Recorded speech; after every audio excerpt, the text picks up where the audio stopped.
جی ہاں، میں رون کینٹر ہوں اور آپ دیکھ رہے ہیں out of Zion God T V پر۔ اور جہاں میں کھڑا ہوں اس جگہ کو ایک راز رکھا گیا یہاں یروشلم میں، پر زیادہ دیر تک نہیں۔ دیکھیے قریباً 150 برس پہلے تک لوگ سمجھتے تھے کہ قدیم یروشلم کا شہر یہاں ارتقا کی قدیم شہر پناہ میں موجود تھا، لیکن ایک شخص تھا جس کا نام چارلز وارن تھا، ایک کھوجی۔ اس نے کیا کیا کہ وہ اوٹومان کے حکمران کے پاس گیا اور اس نے پہاڑ پر اس ہیکل کی کھدائی کی منظوری مانگی۔ انہوں نے کہا نہیں۔ اسے یاد تھا کہ وہاں کچھ پرانی سرنگیں اور خفیہ راستے تھے جو یقیناً بائبل میں درج ہیں، جو قدیم یروشلم شہر میں ہوا کرتے تھے۔ تو وہ یہاں آیا اور اسے کچھ سرنگیں ملیں اور وہ حاتمی طور پر یہ ثابت کر پایا کہ یہ جگہ جہاں میں کھڑا ہوں یہی یروشلم کا قدیم شہر ہے، سیون ایر دوید، داؤد کا شہر۔ تو ہمارے لیے یہ ایک سوال کھڑا ہوتا ہے کہ داؤد اپنی دارالحکومت ہیبرون سے اس جگہ کیوں منتقل کرے گا جو کہ اس وقت یبوسیوں کا گڑھ تھا؟ وہ تو یقیناً ہیبرون میں بہت خوش تھا جو یہودیہ ہے اور وہ بھی وہیں کا ہے۔ یہ اس وقت کے بادشاہوں کے لیے ظاہر بات تھی کہ وہ اپنے بنیادی قبیلوں سے ہی حکومت کرتے تھے۔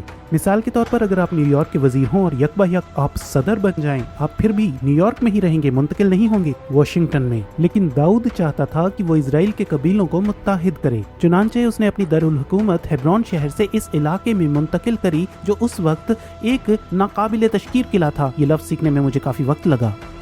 آپ اندر داخل نہیں ہو سکتے تھے، اس کے چاروں اور سے حد بندی کی گئی تھی، پھر بھی اس نے اس علاقے کا انتخاب کیا جس پر غلبہ پانا نہایت مشکل تھا۔ کیوں؟ پہلی وجہ مقام۔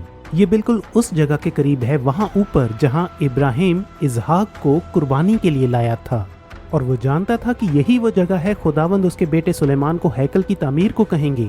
دوسری وجہ، یہاں پانی موجود ہے، ہم جہون چشمے کے بالکل اوپر ہیں جہاں آپ کو پانی لا انتہا فراہم ہوتا ہے۔ تیسری وجہ، وہ جانتا تھا کہ اگر وہ اس شہر پر قابض ہوگا جو ناقابل تشکیر تھا، اس کے پاس ایک ناقابل تشکیر دارالحکومت ہوگی۔ تو ہم جانتے ہیں کہ کلام کے مطابق یبوسیوں نے داؤد بادشاہ کو بالکل بھی سنجیدگی سے نہیں لیا۔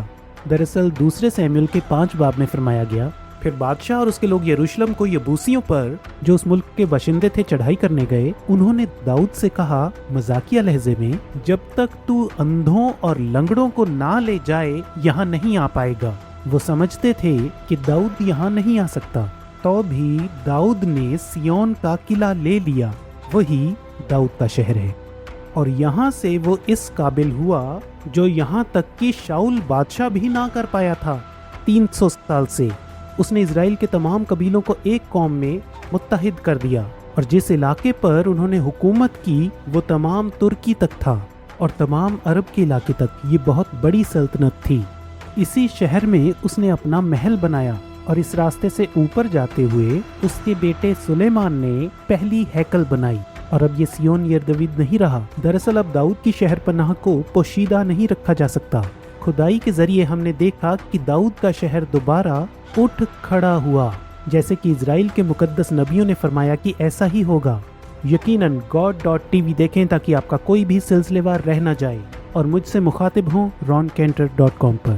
شالوم اسرائیلی سرزمین سے۔ Please follow Ron on Twitter and Facebook @RonSCantor to find out more about Ron and his ministry. For more information on God TV and the Out of Zion programs, or to view these programs again, go to god.tv/Zion.